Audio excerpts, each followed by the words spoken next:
I talked about the questions that will be thrown to the Commissioner for Environment in Anambra State. But the reactions I'm getting, that is the questions I'm getting, some of them, I guess that they are not part of environmental questions or responsibilities, or either they may be overlapping with, Ministry of Works in Anambra State. But in this video, I'm going to outline, the major responsibilities of the environment. So this video will be a guide towards knowing for sure the responsibilities of the Minister of Environment in Anambra State.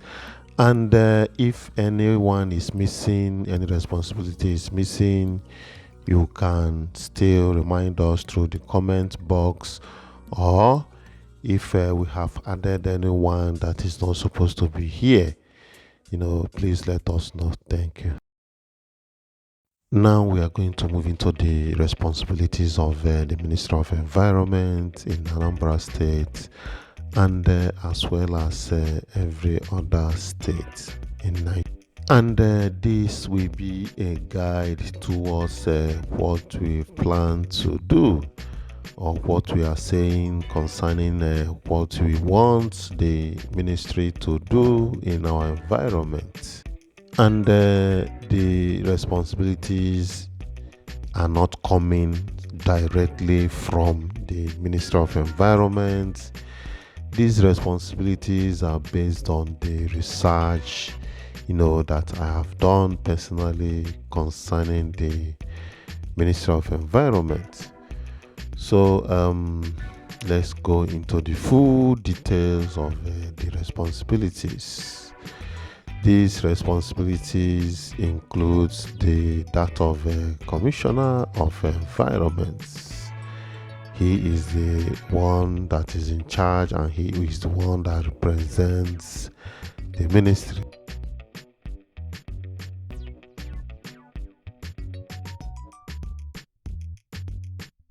So, but in case of not being aware, we are right there at Onitsha Expressway, moving towards Unizik Temporary Sites. That is our exact location right now. So, but we are going to move up towards Aroma, probably follow that of Ifite Road. So right now I'm going to roll out the responsibilities of the Minister of Environment. Number one is waste management. Waste management. I'm going to call them out. If I call anyone, I will explain, but it's not in order of importance. So anyone can fall in anywhere, it doesn't matter, but it's just for us to be aware of the responsibilities that are attached to the Ministry of Environment office. So I've already mentioned waste management, and I said that managing and regulating waste disposal systems, including waste collections, recycling programs, and landfill operations. This one seems like the number one responsibility of Ministry of Environment, that is managing waste. You cannot talk of Ministry of Environment without bringing in waste. And is one of the things people are complaining bitterly about concerning the system of waste collection and disposal in the state is not quite, good. It's not effective to the, general environment. So people have been calling upon the state to improve and re-strategize their system of collecting waste in the state.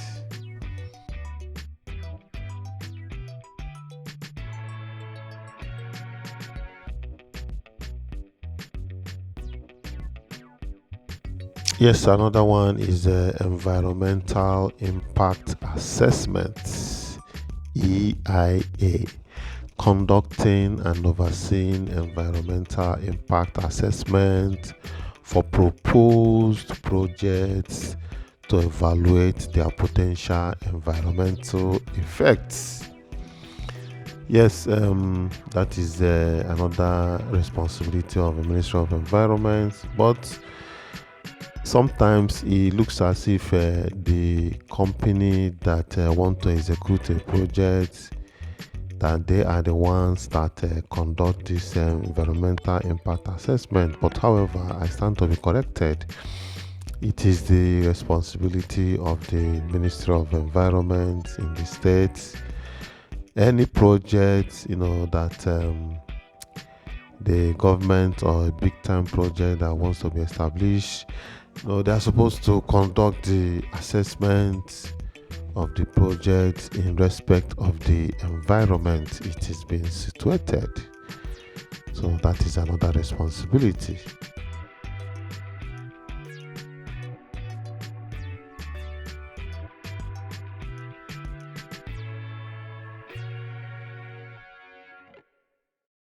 Now we talk about policy formulation, developing and implementing environmental policies, strategies and initiatives to promote sustainable development and conservations.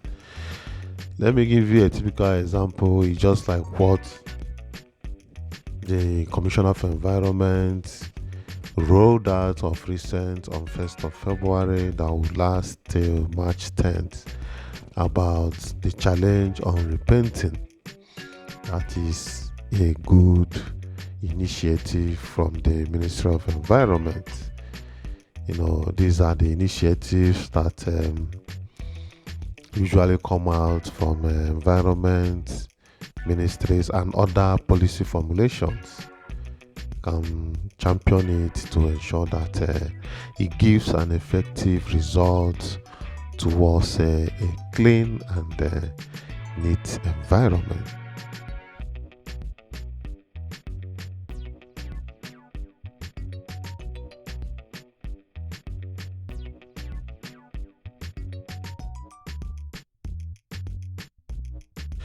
Another very important aspect of the Ministry of Environment is regulatory oversight, enforcing environmental laws, regulations, and standards to ensure compliance and mitigate environmental degradations. This is the aspect that we have been talking about in this channel, the aspect of enforcement. Because if there is law and there is no enforcement, it will seem as if the law is not in existence. So, but what makes people to know and be informed is when the enforcement is on, then people will know that the law exists. So that is what we are saying. If people have failed to do their responsibility by cleaning the environment, then let there be enforcement. If enforcement comes in place, because our people, we like things that are being forced on us and the rest of them, then they will realize that it is a law, and by the time 1, 2, 3 people we are being fined or sentenced to 1 week imprisonment or whatever is the fine, then people will sit up and know that they are supposed to carry out their responsibilities as directed by the law.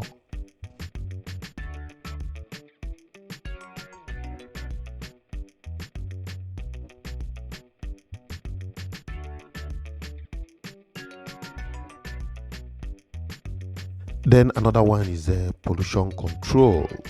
Pollution control. Monitoring and controlling air, water, and soil pollution.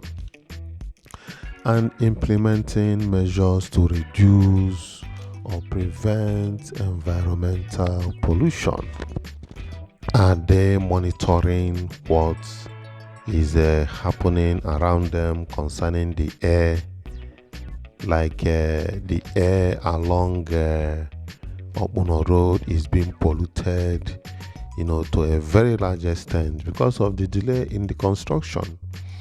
Like, I'm getting the info now that the work has been suspended. Nobody is on site for some days now. So, but I will try to make out time to visit that axis to be sure of what is happening.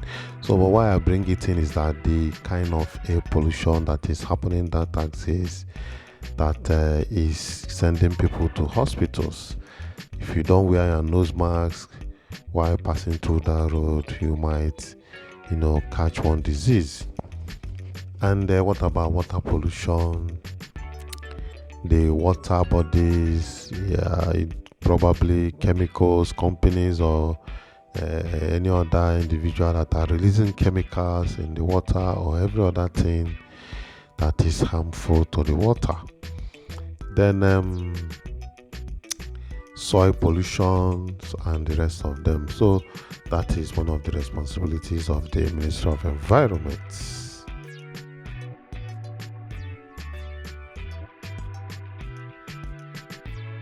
Another important responsibility of the Ministry of Environment is biodiversity conservation, implementing programs to protect and preserve biodiversity. Well, biodiversity is a combination of two words: biological diversity. That biological diversity has to do with life on Earth, at different levels. That is the meaning, different level of life, from microorganism to a full-blown, animals, human beings, and plants, all encompassing biodiversity.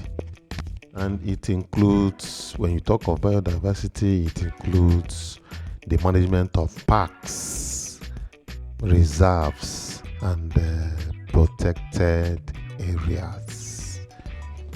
This is one of the big responsibilities of Ministry of Environment. I bet you that environment is a very big office, and it has a very big role to play in human life or in preservation of human life. Very, very important ministry.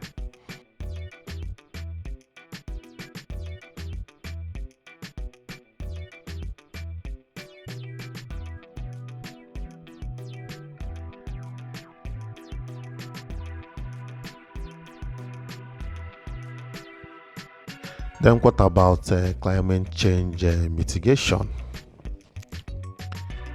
Climate change mitigation, talking about greenhouse effects and every other thing.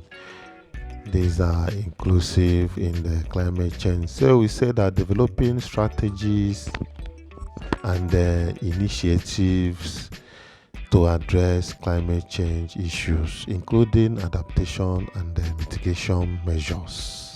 That's why you hear, and it is part of the points in the ongoing challenge in Anambra State today. I'm talking about planting trees.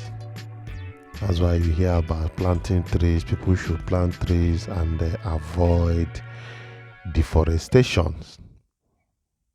So the importance of planting trees can never be overemphasized when it comes to maintaining a good climate in our environment.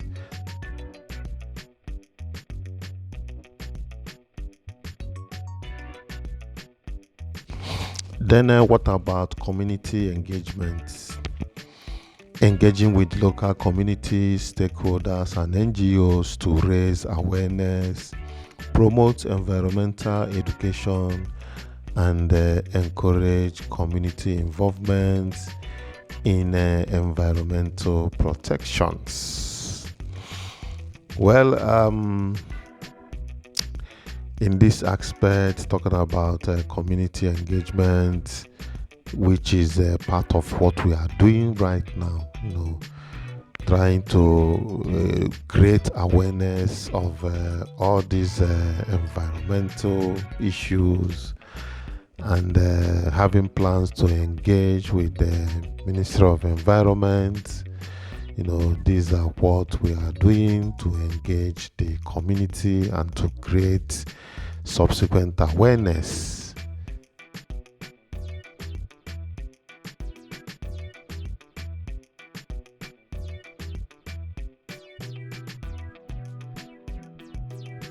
Then what about emergency response? Coordinating responses to environmental emergencies such as oil spills, natural disasters, and other environmental crises. Well, I know that they do it with or in collaboration with other agencies like SEMA, fire service when there is need for that, and a whole lot of other agencies that can involve in Red Cross when it comes to natural disasters.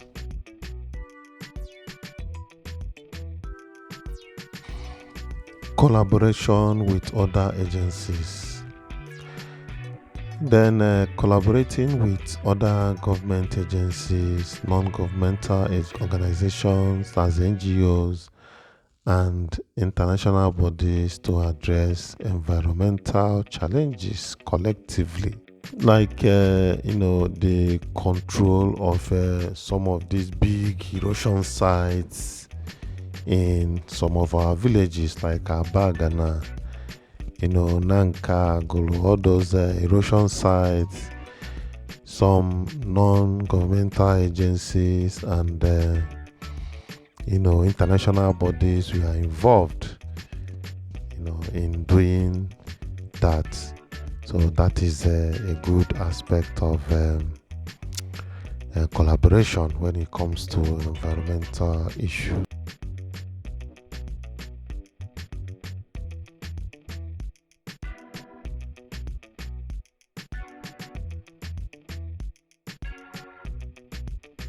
Then what about research and development? Supporting and promoting research and development in environmental science and technology.